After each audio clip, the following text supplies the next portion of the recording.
Good morning, my dear students. So let's come to page number 28 of your chemistry book.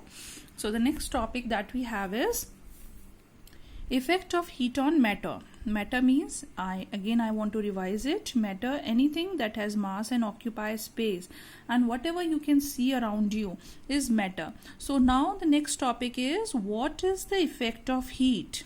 ठीक है, how the effect can affect any matter. ठीक है, सो क्या क्या effect हो सकते हैं किसी भी मैटर पे हीट के. So first is inter conversion of state of matter, may be it's state changes. Next, thermal expansion, maybe on heating the substance can expand, like iron. When we heat iron, it expanded in shape, and many other metals. Okay, and chemical change means for what it is made up of, maybe chemically it change, जिससे मिलके वो बना है उस chemicals में change आ जाए.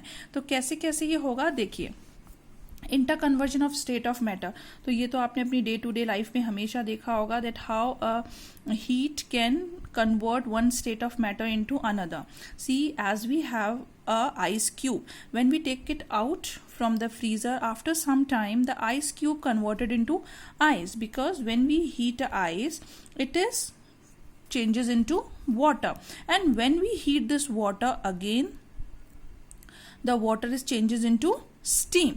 Now when we cool the steam when cooled converted into water, and when water is cooled it is converted into ice. You can see a double headed arrow means this reaction can takes place in both the direction. इस direction में भी जा रही है reaction और इस direction में भी आ रही है.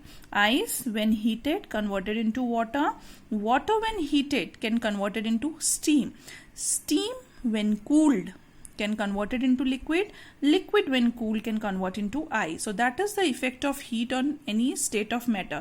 Means a solid on heating can convert into liquid, a liquid on heating can convert into steam. The example we have is ice on heating converted into water, and water on heating converted into steam. So in our nature also, ठीक है, this phenomena is continuously cycling, and the cycle is known as water cycle. You know, our earth, 75% of our earth is covered with water.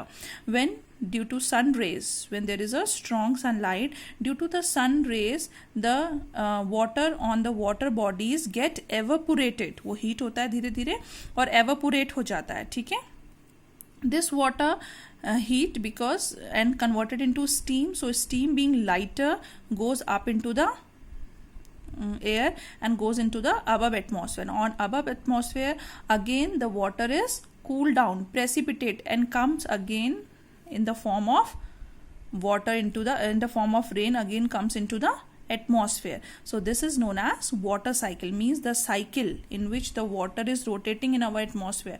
पानी कहाँ से आता है? अगर water bodies नहीं होंगी तो कभी रेन नहीं होगी, रेन नहीं होंगी तो ये वाटर बॉडीज नहीं होंगी. दोनों एक दूसरे पे कौन? एवापोरेशन, और ऊपर जाने के बाद कंडेंसेशन होके नीचे आना. बोथ द प्रोसेस, ठीक है, depends on each other, interdependent process है. सन की रेज से एवापोरेशन होता है, एवापोरेशन से वाटर स्टीम में कन्वर्ट होती है.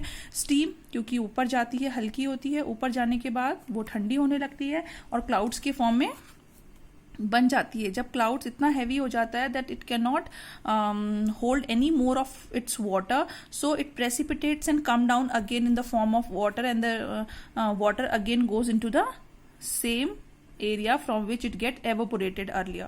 So it is known as water cycle.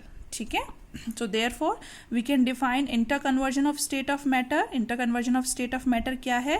The process by which matter changes from one state to another and back to its original state without change in its chemical composition. Chemical उसकी composition में change नहीं होगा. Chemical composition क्या है? देखिए ice जो कि water है वो भी H2O है, 2 atom of hydrogen, 1 atom of oxygen. जब वो वाटर बनती है तब भी H2O है, जब स्टीम बनेगी तब भी H2O है, फिर वापस इस प्रोसेस से यहाँ तक आई तब भी H2O है. केमिकली वो चेंज नहीं हुई. ठीक है, नेक्स्ट है the change in the state of matter caused by change in temperature and by applying pressure. कोई भी चीज़ जो है स्टेट ऑफ मैटर में चेंज क्या हो सकता है? टेम्परेचर की वजह से और प्रेशर की वजह से चेंज हो सकता है। एक छोटी सी एक्टिविटी है, देखिए। Take some butter in a pan, heat it and stir it with a spoon, the butter melts, ठीक है। The butter remain in the solid state at normal temperature, but when the temperature increases it changes from its normal solid state to liquid state. तो हो गया ना inter conversion of state, जब हमने उसको heat provide करी, ठीक है। ऐसी ऑरेंज जूस था इन अ बाउल, ठीक है, अंडर नॉर्मल कंडीशन तो वो लिक्विड है orange juice, but when put in the freezer after some time you take it out, you will find it has turned into a solid. This is because temperature is lower in freezer than at room temperature and a liquid changes into ice. ठीक है, ठीक है। सो ये दो activities है, इससे हमने prove कर लिया कि pressure is also one more important factor, when temperature changes matter changes it's state. जब भी हम टेम्परेचर चेंज करते हैं तो मैटर हमेशा अपना स्टेट चेंज करता है। अब देखिए प्रेशर कैसे ज़रूरी है। प्रेशर मीन्स दबाव, किसी चीज़ के ऊपर दबाव। देखिए हमको पता है कि जो एलपीजी सिलेंडर, वही लिखा हुआ है बेटा नीचे, ठीक है, जो एलपीजी सिलेंडर हम अपने घर में यूज़ करते हैं उसका फुल फॉर्म है liquefied petroleum gas. Means petroleum gas liquefied form पे है, मगर जब हम उसे गैस का नॉब खोलते हैं तो वो गैस के फॉर्म में आती है ना, तो वो लिक्विड के फॉर्म में है मगर बाहर गैस के फॉर्म में आ रही है। कैसे? क्योंकि हमने गैस को हाई प्रेशर पे दबा के रखा हुआ है सिलेंडर के अंदर। तो क्या है, प्रेशर देने से स्टेट चेंज हो जाता है। जो एलपीजी गैस है वो किस फॉर्म में आ गई? लिक्विड फॉर्म में आ गई, ठीक है। जैसे ही हम रेगुलेटर का गैस नॉब ऑन करते हैं, ठीक है, जैसे हम रेगुलेटर का नॉब ऑन करते हैं तो प्रेशर डिक्रीज हो गया, हमने प्रेशर को रिलीज कर दिया। प्रेशर रिलीज हुआ तो दोबारा से गैस अपने नॉर्मल फॉर्म में आ गई। मीन्स जो लिक्विफाइड पेट्रोलियम गैस है वो फिर किस फॉर्म में आ गई? गैस के फॉर्म में आ गई, ठीक है। ऐसे ही जो ऑक्सीजन, डॉक्टर्स ऑक्सीजन देते हैं ना पेशेंट्स को, वो ऑक्सीजन सिलेंडर्स में लिक्विड फॉर्म में होती है, क्योंकि सिलेंडर के अंदर उसको बहुत ज़्यादा प्रेशर में रखा जाता है, तो इसलिए वो लिक्विड फॉर्म में है। मगर जब उसका प्रेशर का नॉब हम रिलीज करते हैं तो वो गैस के फॉर्म में पाइप से हमारे माउथ तक आ जाती है, ठीक है।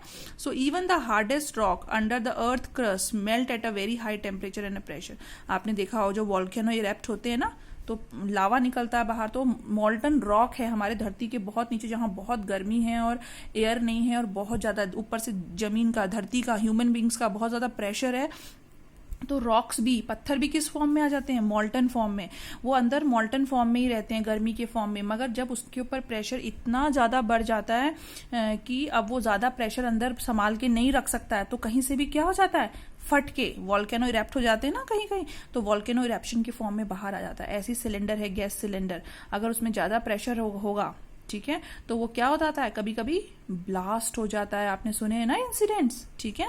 So most of the substance known to us change their state when condition are change.